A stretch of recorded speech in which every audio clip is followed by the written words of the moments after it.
And you should pass.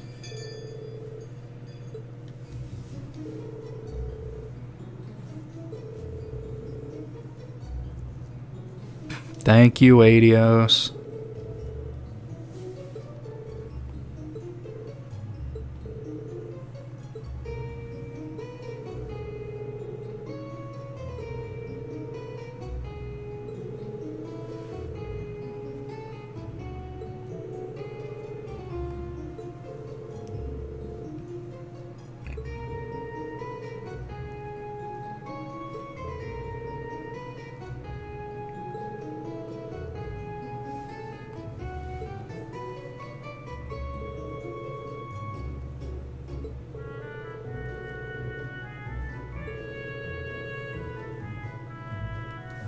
Oh, I'll burn the dorm down.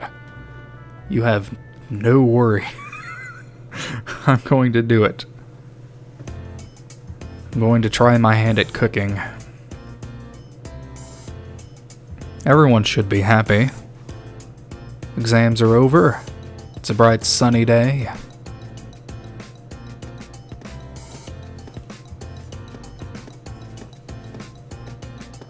Open your eyes, Elliot. You're on a trip and fall.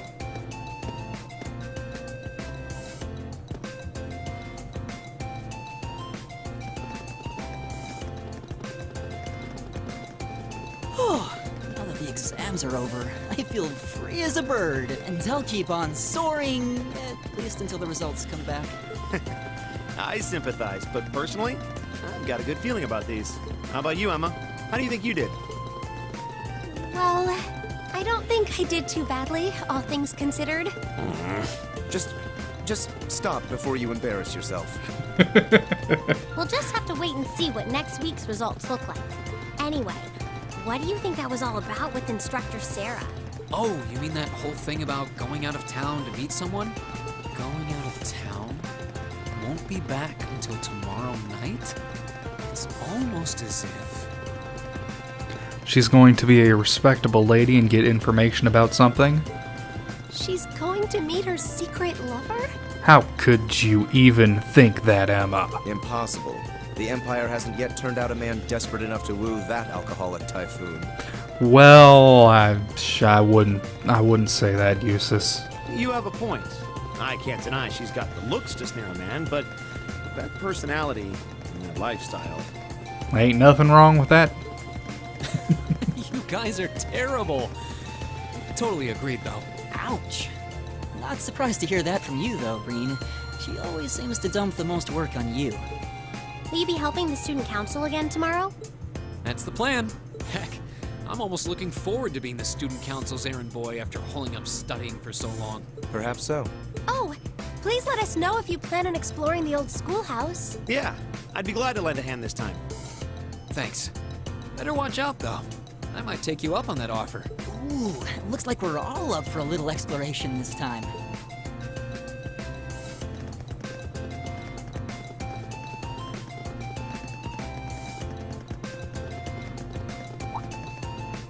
Come to think of it, where did Gaius run off to? He mentioned the principal wanted to have a word with them. You think he went there? Oh, yeah. Wonder what that was about. I hope he hasn't gotten into trouble. I mean, I doubt he would. I have no idea. He and Laura left early too. I was kind of hoping we could all walk back to the dorm together for once. That sounds nice. Hey, so this might just be my imagination, but do those two seem kind of awkward around each other to anyone else? Really? So you think so too? It seems like it started around the beginning of the month. I wonder if something happened then. It's like they've been avoiding each other ever since. You say that, but I did not take either as the type to dwell on petty issues or misunderstandings. Neither did I. We've been trying to suss out what the problem between them is, but so far, no luck. I wonder if that's what that was all about.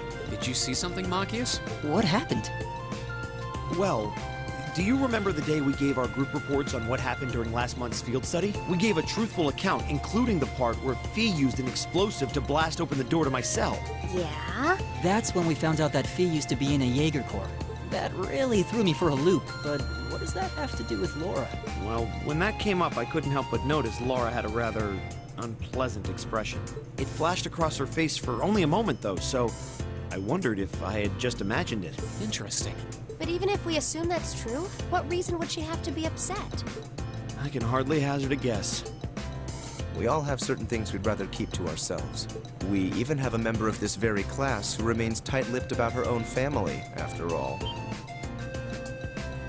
Do you really have to drag me into this? My apologies. I meant no offense. I do have my suspicions as to your lineage, however.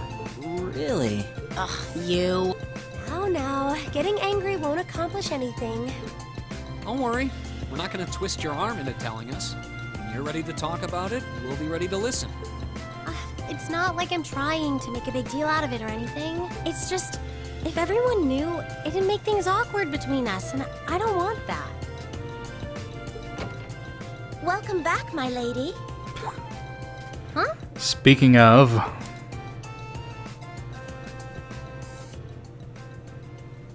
Oh, it's the cute maid. What? Sharon? It's so delightful to see you again.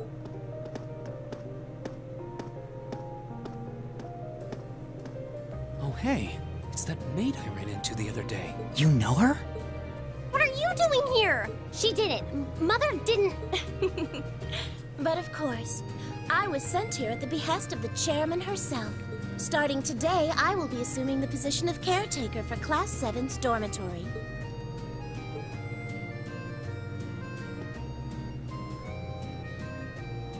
Everyone meet Sharon Kruger.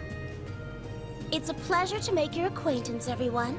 My name is Sharon Kruger. I am a servant in the employ of the Rhineford household, Lady Elisa's family. Man, that was convenient. I can to be of service to you, so please keep me informed of anything you might need. We were just talking about her family. Welcome to Chapter 3, Beyond the Wet Railways.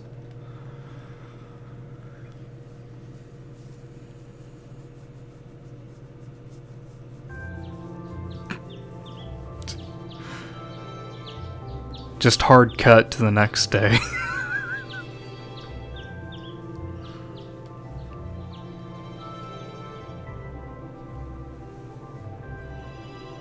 Whoa! That looks pretty good. That flat texture. Simply spectacular. Just how many different types of food are there here? This looks more than edible. I believe this is what they call an imperial breakfast? That's right, Emma. It's a traditional Erebonian style of breakfast. I must apologize. It's taken me some time to familiarize myself with this kitchen, so my cooking has been a bit lackluster. Come now, Sharon. Your skill is something to be praised. This is far more colorful and varied than the breakfast served in my own home. Where it's just all bland and gray. I would compare this spread favorably with the breakfast served in the Duke's household. I'm honored that you think so. I've also brewed both tea and coffee if anyone would like some.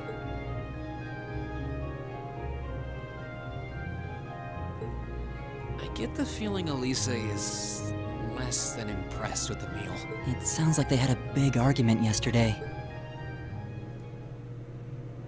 Not a chance! I thought I'd finally gotten away from her. I'm not going to let her have her way this time. My lady, please. I truly don't believe the chairman sent me to keep an eye on you like that. She simply sent me so that her beloved daughter might have fewer inconveniences in her daily life. I can take perfectly good care of myself, thank you very much.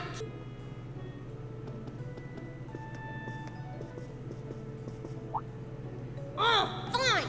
I'll take this up with her myself then.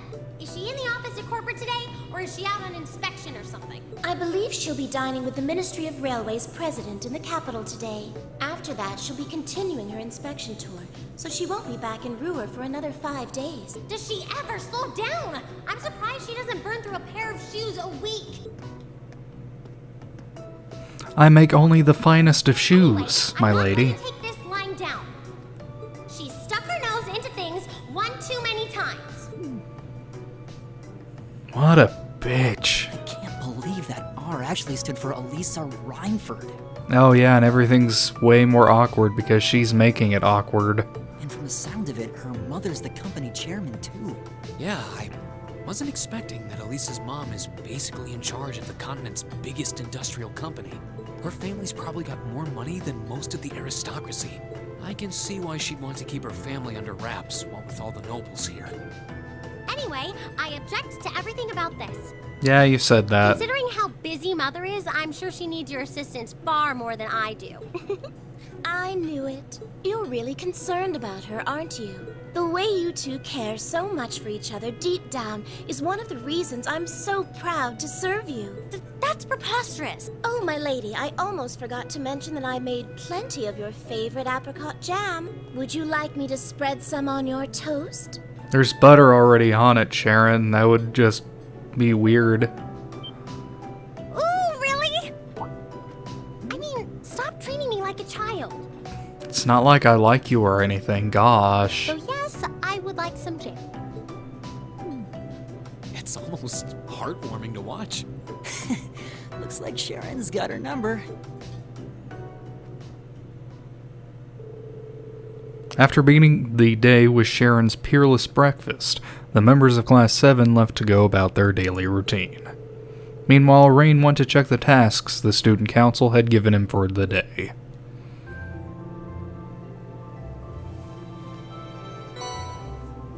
Alright, what do we got? The Schoolhouse Mystery number 3. This month I would like the members of Class 7 to commit themselves to the noble academic pursuits. Though I know, studious as you all are, I can expect that anyway. So on top of that, I'd like you to continue your exploration of the old schoolhouse and report your findings to me. Oh, Principal Van Dyke. You Dyke. We're testing the Orbital Bike's capabilities on a highway near Trista. If you're curious, come talk to us in the engineering building. Hell to the yes. The secret admirer, Vincent, I am in need of aid. Some fair maiden has sent me several messages proclaiming her love for me, and who could blame her? I simply must know who she is.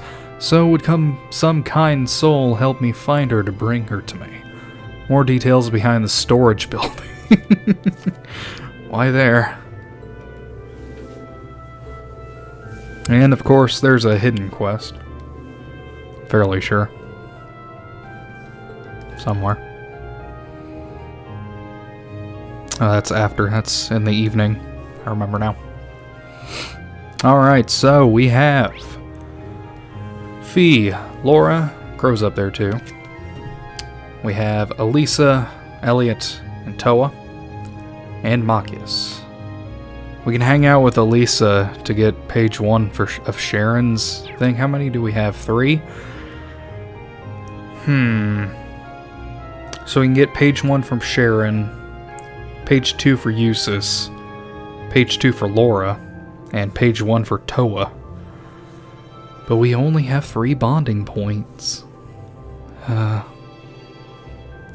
I guess we should go and hang out with Vincent.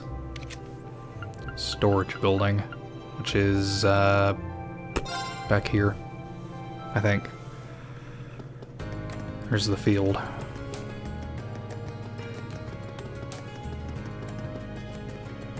Sorry, Eustace. I don't want to hang out with you.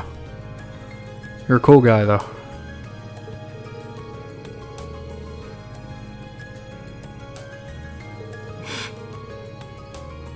I presume that you are the Cupid that I asked the student council to send me.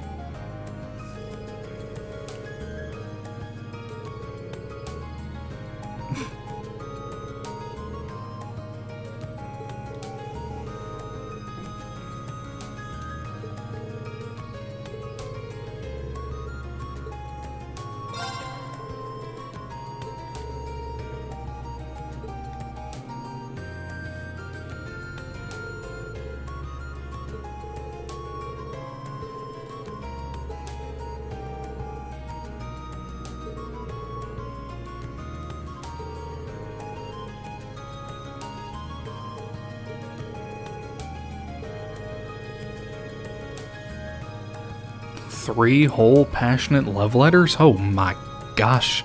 She's absolutely smitten with you, whoever she is.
The Grand Maiden.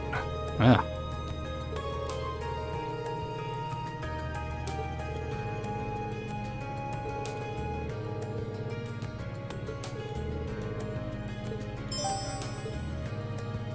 So we got to talk to people. We can talk to Rosine at the chapel. Oh, hi guys. Get out of my way, gosh. Rosine, talk to me.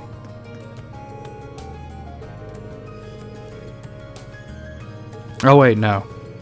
Oh yeah, it was. Rosine, please. Really?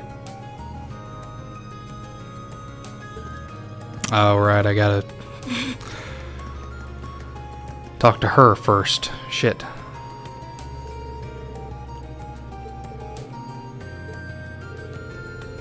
Rena explained the situation to Jane and asked about any first years who had recently purchased any grand roses.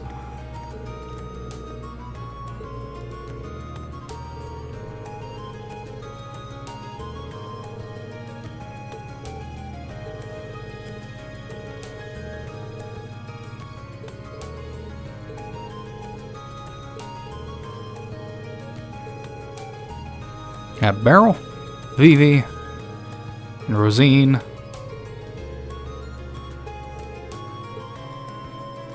Okay.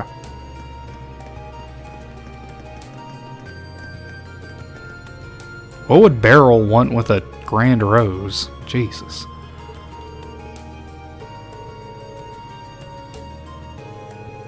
Rena explained the situation to Rosine and asked if it was her who sent the letters to Vincent. Gosh, no, I'm a member of the church, damn it.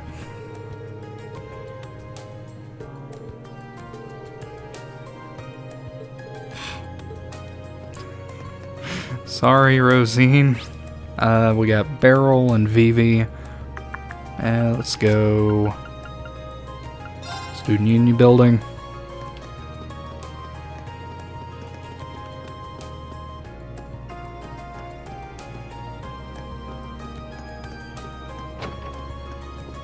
Beryl, why did you buy a rose? I wasn't over there when I started talking to her game.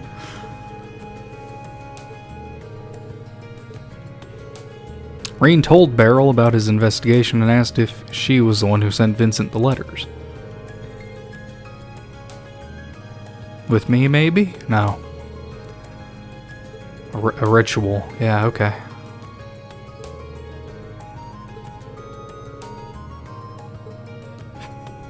I'm very disturbed. I don't know if that's good or not. And finally, in the garden. Hi, Kenneth is here too.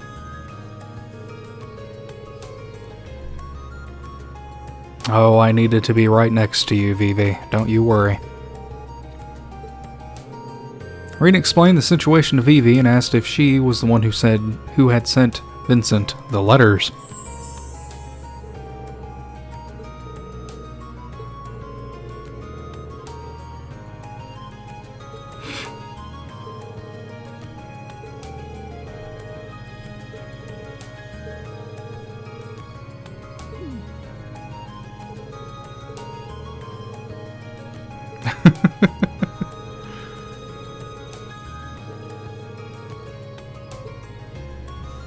Now we gotta talk to Kenneth and Adel.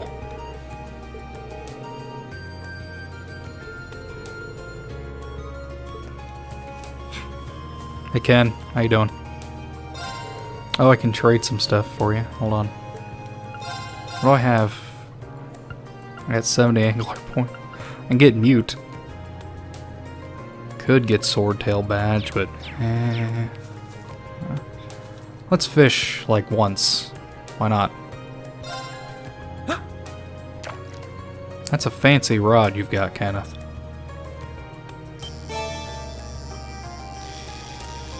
Oh, it's a little baby one.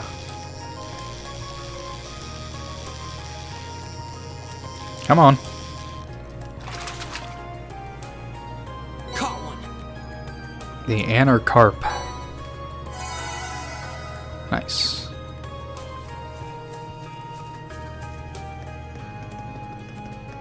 No, this way. We also have some books we can buy. And I think a recipe? I need to do that after I get done doing the shit with the bike.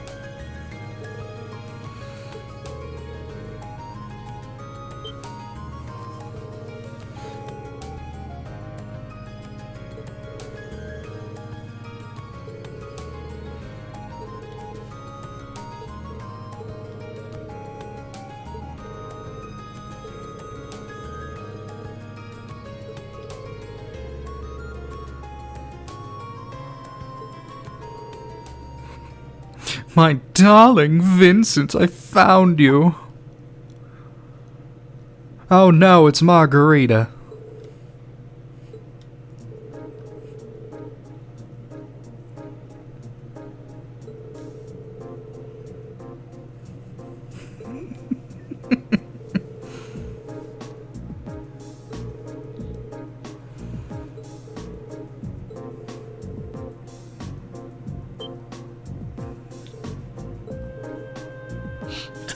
Dumbfounded? Yeah, okay.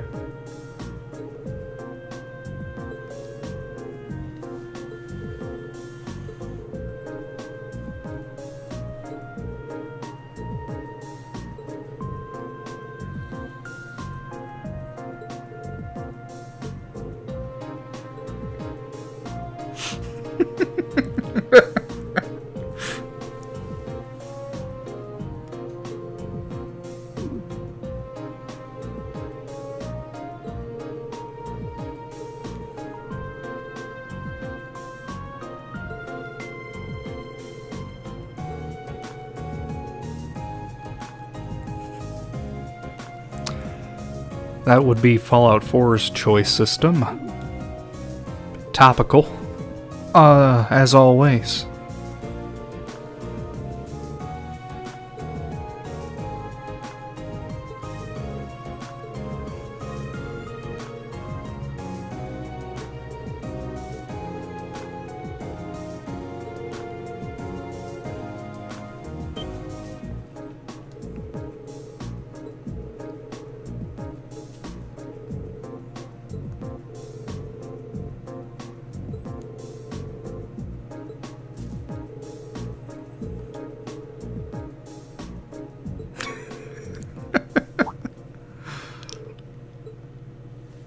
Hi, Serapha.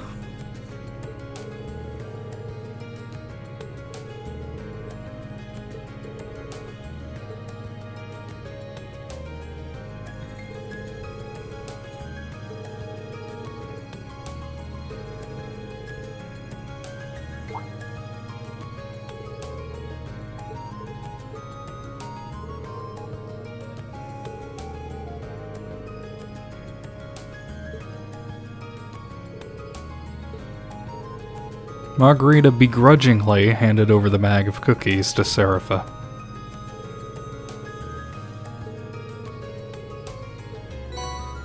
Oh, thank you. You gave me an entire cape. What? You weirdo.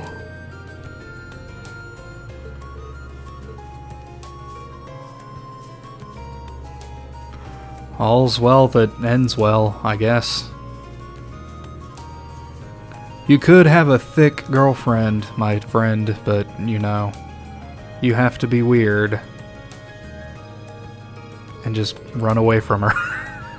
Come here, Margarita.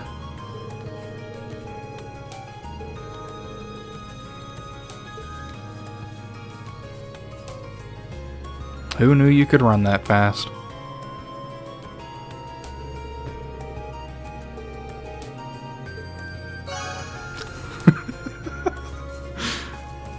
That was great. I loved it. Next off is right around the corner. Somewhere. I think I went the wrong way.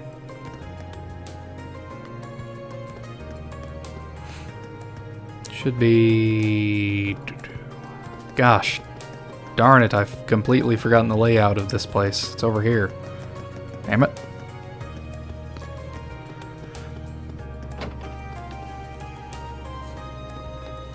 ladies.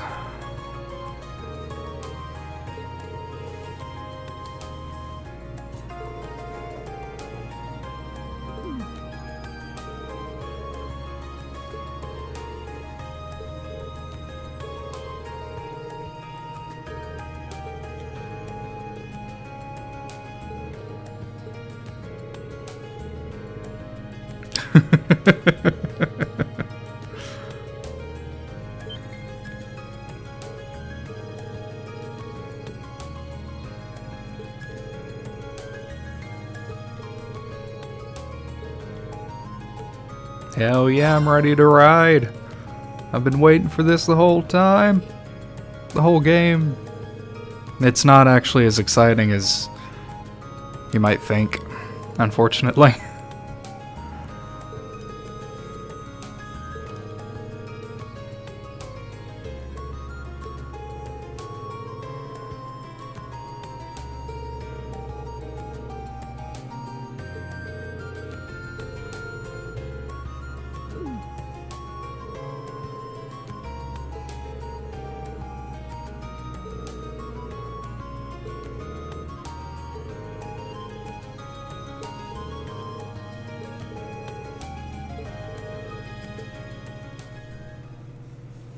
Will Toa join us? Yes, she will. And Crow too, hello. Give me my 50 Mira back.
No, I never want to know how to stop the bike. I want to keep on driving. I'm going to take this shit all the way to St. Arc, alright? I'm going to take it all the way to Parm, damn it.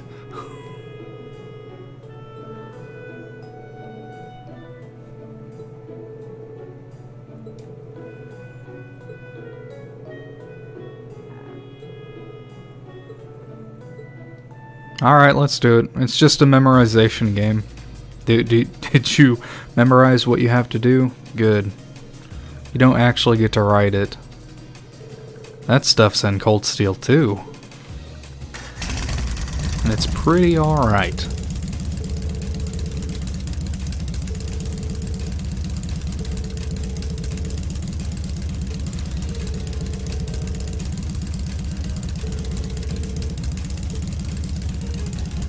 Release the clutch quickly, firmly. Release the clutch slowly, steadily. Slowly and steadily. I could make him, you know, fall off the bike if I wanted to by fucking up, but no. I want the prize at the end of the tunnel.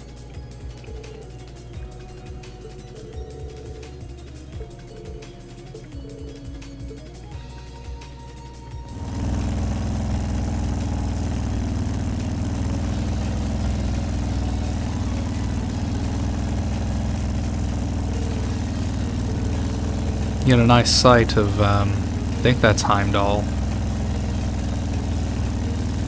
in the distance.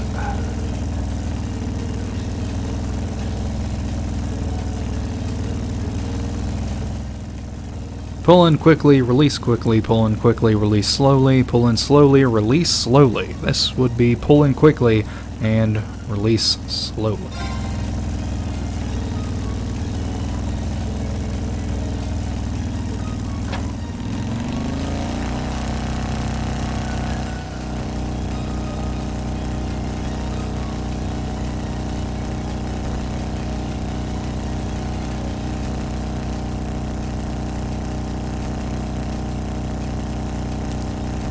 God, I hope they do more with the bike in CS3. I've seen some screenshots, but oh man.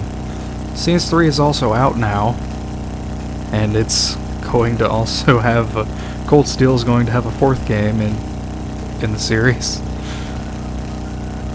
So we have more hype to go through. Strongly on both wheels, strongly at front, lightly at back, lightly at front, strongly at back. We need strongly at front, lightly at back. And that's it. Congratulations, you get 5 AP and a Dragon Vein Quartz.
Alright, let's take a look at that quartz.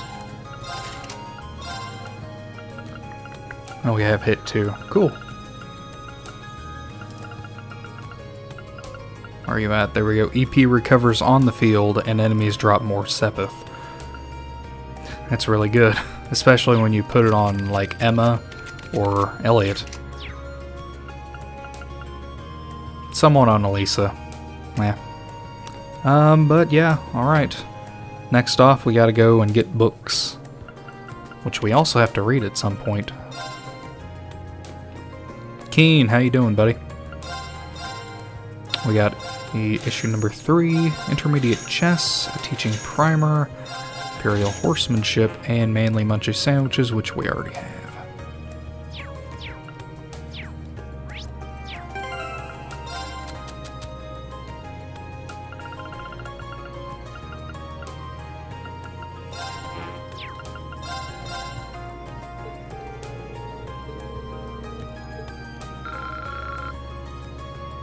Just a quick 50 boost.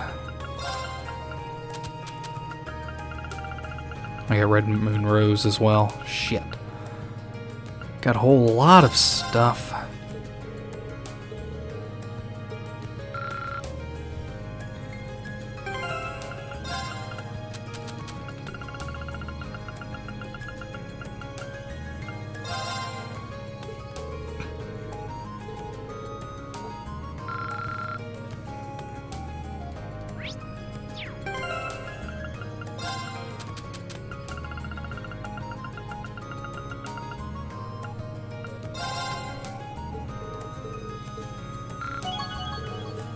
Oh no, we're level 2. I didn't want that. Shit.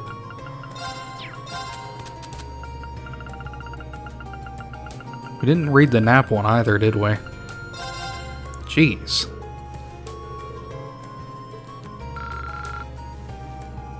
I think that's everything now. And a house somewhere. South of south in Trista. So down here somewhere. That's Mict. Down here. I gotta talk to Hannah. Are you Hannah? I don't remember. Yeah, you are. Thank you for the berry tart. And we can also talk to the black cat. Give her some more milk. Because that'll yield some good results. Might as well do it. Right?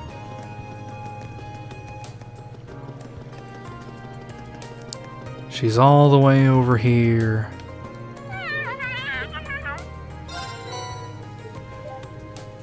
I think I bought like 10 of these.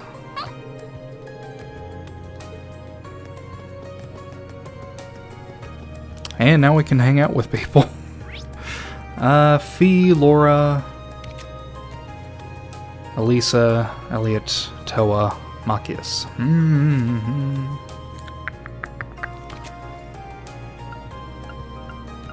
I want to hang out with Fee, since she's already out here. And then Laura. And then I guess Elisa.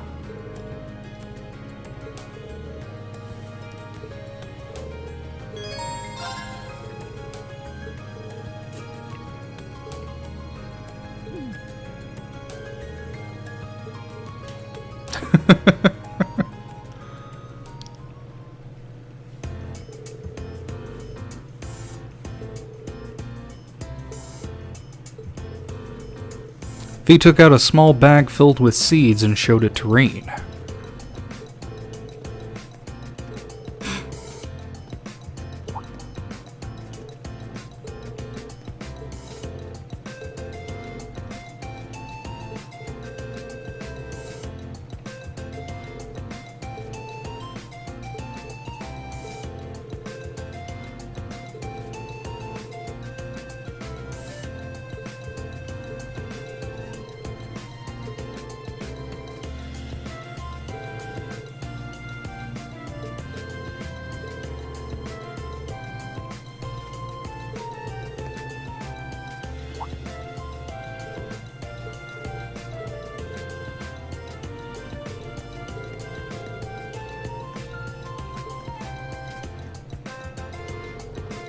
Reen and Fee bought the tools and fertilizer they needed, after which they made their way back to the Academy's flower bed to plant the seeds.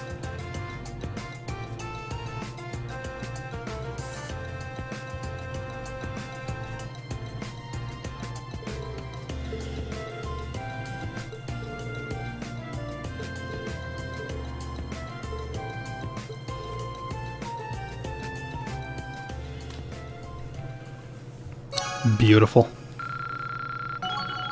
Hell yeah, number 3. Get counterattack and cover. Next off, we've got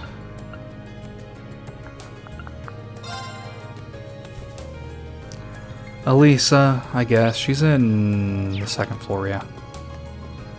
Not this side. Yeah, that side. What the fuck? I'm all kinds of screwed in the head, man. I don't even know where all the classes are. There you are. I'm only doing this for Sharon, just so you know.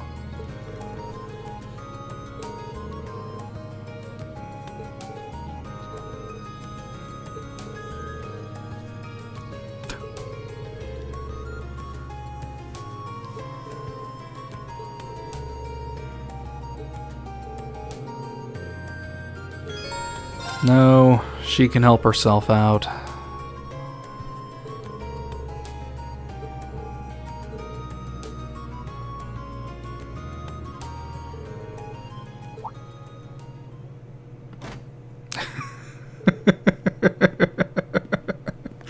We're locked in here, no.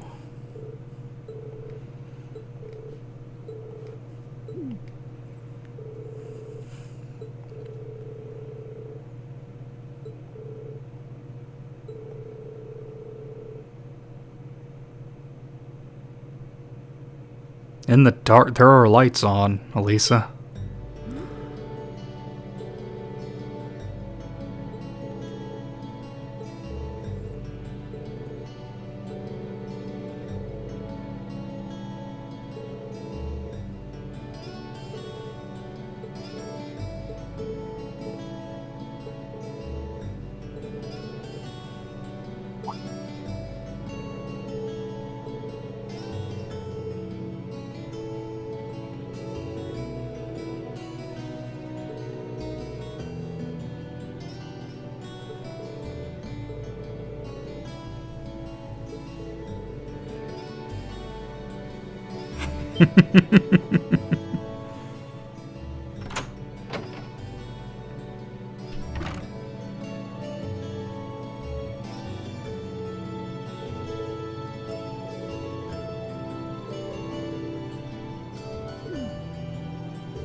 Good gosh. Finally we've got Laura at Brandon's General Goods. Oh, hey Hugo, how's Becky?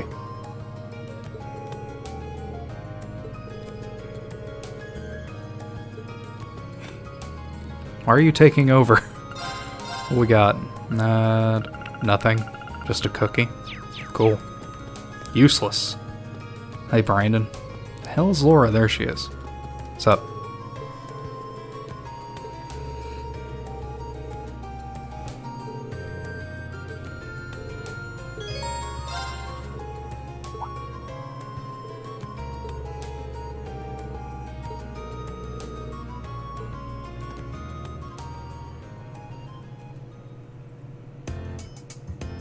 Oh hey, it's a Mishi.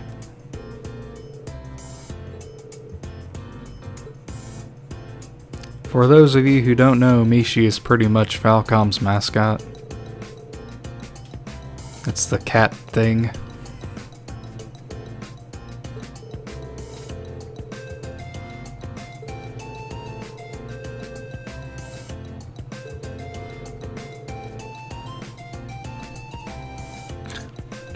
No, you're just different, not strange.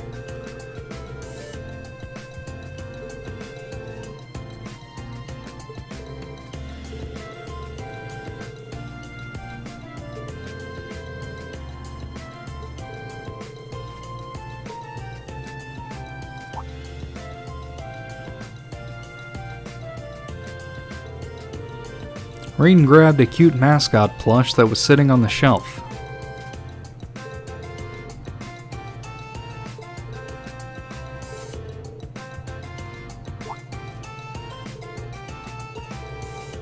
Laura grabbed a strap with a blue-haired, muscular man attached to it. Oh, I'm pretty sure that's a Dogi. Yep.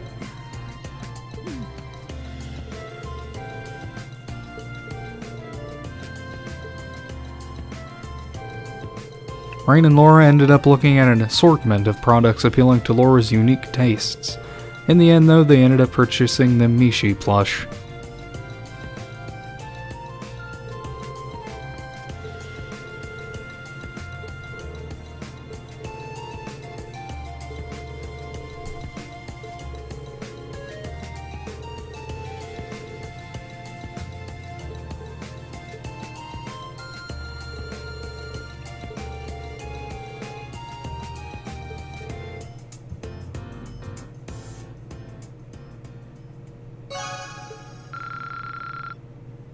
Oh, 3 away from level 3. Damn it. Come on now, game. And with all of that, I believe the old schoolhouse is last.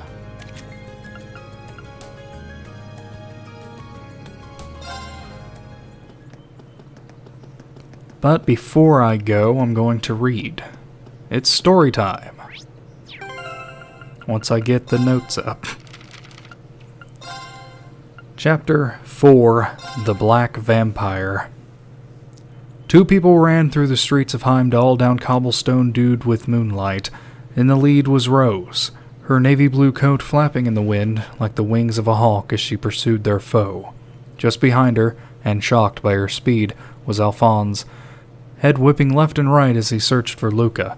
There had been no sign of her on the short path between the tavern and the grocery store where she had apparently been sent. When Rose had sensed the ominous presence of the vampire outside the tavern, she immediately set about following it. Alphonse didn't know what kind of trail she had picked up, but she flew down streets and narrow paths without hesitation, as if following a puppet's strings back to its master. To find his friend, they now followed the vampire, spurred by that terrible certainty that the two were connected. Eek! The sound of a piercing shriek filled the air, sending a chill up Alphonse's spine and freezing him to the spot. There was no mistaking its owner. It was Luca's voice. "Luca?" Alphonse cried. "Where are you?" "The scent is coming from this way," Rose called before rushing down a narrow alleyway. Alphonse followed, stumbling over his own feet in his own desperate attempt to keep up with her.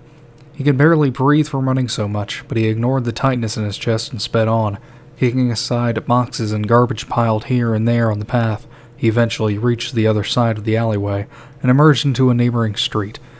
In it stood someone, or something. It was draped in a black overcoat, the upper half of its head wrapped in a large cloth. Not even its eyes were visible. The only part of the body that remained uncovered was the bottom half of its face, a deathly pale expanse of flesh, with a twisted smile at its center. At first glance, it almost seemed human. Alphonse was not fooled. This is it, he thought. This is the vampire. It was then that he realized the black-clad figure was holding something in its arms. Luca. Just as that realization hit, the vampire's rictus of a grin yawned wide as it opened its jaws. Alphonse caught a fleeting glimpse of beast-like fangs, too long, too sharp to be human. Seeing them, Alphonse instantly recalled the bite marks on the murder victims' necks. As he watched horrified, those needle-like teeth descended towards Luca's throat. Rose was first to act. In a movement so fast he could barely track it, she withdrew several thin objects from inside her cloak, and threw them at the vampire. Alphonse remembered her showing him them as a part of her vampire hunting kit. The knives flashed in the moonlight as they sped towards the creature. As it was about to sink its fangs into Luca, the vampire turned towards them, dodging the knives just in time. Luca fell to the ground and the vampire jumped high into the air, descending just behind Alphonse. It happened so fast that Alphonse was still staring at the spot the vampire had been when it landed silently behind him. The creature that was terrorizing Heimdall, the murderer of countless women, the thing that had attacked Luca. It was so close. Anger overrode fear. Alphonse clasped the hilt of his military saber and drew it. He spun around, slashing horizontally across the vampire's chest. The blade made contact. The vampire laughed. Alphonse watched transfixed as the wound on the creature's chest healed. The next instant, the vampire punched its right fist out towards the pit of Alphonse's stomach at incredible speed. Gah! The impact was so great that it forced him back, expelling all of the air from his lungs. and while he was able to protect his vital organs, he had still suffered the full brunt of the blow. He doubled over in agony. "Get down!" Rose cried out from behind him. With no choice but to obey her as best he could, he let himself fall limply to the ground. As he did, the stir of air from Rose's lightning-fast rapier ruffled his hair as it passed. The vampire didn't laugh this time. Perhaps sensing danger from the rapier's silver radiance, it threw up its left arm in defense. The blade pierced flesh, and Rose followed through with her strike, skewering the limb right through to the other side. The tip stopped just before the creature's before reaching the creature's chest. White smoke poured from the wound. Unlike Alphonse's earlier attack, it seemed Rose's had actually been able to damage it. Rose tried to move the sword, but it was stuck fast. The vampire smiled again. "So you must be the vampire hunter responsible for sealing those ghouls." She ignored him and tried the sword again. "I'd heard that many of my brethren had fallen at the hands of a vampire hunter," he continued in a low, sibilant voice. "But I certainly did not expect the hunter in question to be a mere girl." Rose gave a derisive laugh. "Brethren? I think you will find that word is meant for humans, not beasts like your kind." The vampire hissed, and she bared her teeth at it, as they both fought for control of the sword. Rose tried pushing forward, urging the blade on, while the vampire kept the muscles in its forearm as rigid as steel to thwart her movement. Still lying on the ground, Alphonse gathered just enough strength to begin crawling his way to Luca's side. When he reached her, a quick check lessened the mad pounding of his heart. She was unconscious, but otherwise unharmed. Relief washed over him. Rosa's voice brought Alphonse back to the situation at hand. She and the vampire were still locked together, each refusing to yield. "If we were to stay here like this until morning, your power would be sure to weaken significantly. I would be happy to spend the night with you until then, if you wish," she suggested to it. It made an unsettling sound somewhere between a snort and a laugh. "I'm afraid I will have to refuse your kind proposal, my beautiful lady. Not least because, thanks to you and your pitiful human friend, my evening meal has been rather spoiled." As it uttered those words, the vampire's outline began to blur.